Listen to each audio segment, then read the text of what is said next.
Hi అండి, నేను మీ దివ్య. ఈరోజు వీడియోలో వెజ్ బిర్యానీ ఎలా తయారు చేసుకోవాలో చూపించబోతున్నాను. ముందుగా బీన్స్, ఆనియన్, క్యారెట్, టమాటో, పచ్చిమిర్చి, అలాగే కొత్తిమీర, కరివేపాకు కూడా కట్ చేసుకుని పక్కన పెట్టుకోండి. తర్వాత మిల్ మేకర్, బంగాళదుంపలను కూడా నీట్గా వాష్ చేసుకుని రెడీగా ఉంచుకోండి. ఒక గిన్నె తీసుకుని దాంట్లోకి ఒక 3 గ్లాసుల వరకు బాస్మతి బియ్యాన్ని అయితే తీసుకోండి. తీసుకున్న తర్వాత ఒకసారి బియ్యాన్ని వాష్ చేసుకుని వాటర్ తీసేసి మళ్ళీ వాటర్ వేసుకొని పక్కన ఉంచేసుకోండి. తర్వాత స్టవ్ ఆన్ చేసి కడాయి పెట్టుకొని 2 టేబుల్ స్పూన్ వరకు నెయ్యి వేసుకొని గుప్పెడి జీడిపప్పులు వేసి గోల్డెన్ కలర్ వచ్చిన తర్వాత పక్కకు దించేసుకోండి. అదే కడాయిలోని ఇంకొక 2 టేబుల్ స్పూన్ వరకు ఆయిల్ వేసుకొని దాంట్లోకి బిర్యానీకి సంబంధించిన సరుకులన్నీ వేసుకొని ఒకసారి ఫ్రై చేసుకోండి. అలా ఫ్రై అయిపోయిన తర్వాత కట్ చేసుకున్న ఆనియన్ అలాగే బంగాళదుంప ముక్కలు కూడా వేసుకొని ఒక 5 నిమిషాల పాటు మీడియం ఫ్లేమ్లో మగ్గపెట్టుకోవాలి. కొంచెం మగ్గిన తర్వాత క్యారెట్, టమాటో, పచ్చిమిర్చి, బీన్స్ అలాగే కరివేపాకు, కొత్తిమీర కూడా వేసుకొని ఒకసారి వెజిటేబుల్స్ అన్నీ కలుపుకొని ఒక 2 నిమిషాల పాటు మగ్గనివ్వాలి. తర్వాత పచ్చి బఠానీ, మిల్ మేకర్ కూడా వేసుకొని మరో 2 నిమిషాల పాటు మగ్గపెట్టుకోవాలి.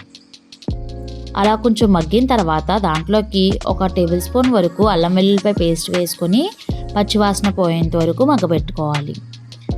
స్టవ్ని మీడియం ఫ్లేమ్లోకి అడ్జస్ట్ చేసుకొని వెజిటేబుల్స్ అన్నీ దగ్గరికైతే మగ్గబెట్టుకోవాలండి.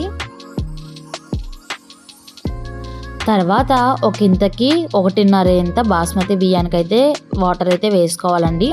అలాగా నేను 3 గ్లాసులకి 4 గ్లాసులన్నర అయితే వాటర్ వేసుకున్నాను.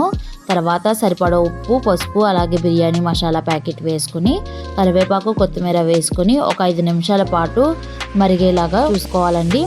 ఇలా వాటర్ మరుగుతూ ఉన్నప్పుడు దాంట్లోకి చిటికెడు టేస్టింగ్ సాల్ట్ వేసుకోండి. తర్వాత మనం పక్కన పెట్టుకున్న బాస్మతి బియ్యాన్ని కూడా వేసేసుకొని మొత్తం అంతా ఒకసారి కలుపుకొని లో టు మీడియం ఫ్లేమ్లోకి అడ్జస్ట్ చేసుకుని మూత పెట్టేసి ఒక 80% వరకు కుక్ అవనివ్వాలండి. ఉప్పు అనేది సరిపోకపోతే ఇప్పుడే చూసుకుని వేసుకుని మూత పెట్టేసి ఒక 80% వరకు కుక్ అవనివ్వాలి. అలా కుక్ అయిన తర్వాత 2 టేబుల్ స్పూన్ వరకు నెయ్యి వేసుకోండి. తర్వాత స్టవ్ని లో ఫ్లేమ్లోకి అడ్జస్ట్ చేసేసుకొని మూత పెట్టేసి ఒక 10 మినిట్స్ పాటు మగ్గనివ్వాలి. పోయిన తర్వాత పైన కరివేపాకు అలాగే జీడిపప్పులతోటి గార్నిష్ చేసుకుని సర్వ్ చేసుకోండి. అంతే అండి. మా వీడియో మీకు నచ్చినట్లయితే లైక్ చేయండి. ఇంకా మరిన్ని వీడియోస్ కోసం మా యూట్యూబ్ ఛానల్ని సబ్స్క్రైబ్ చేసుకోండి. Thank you for watching.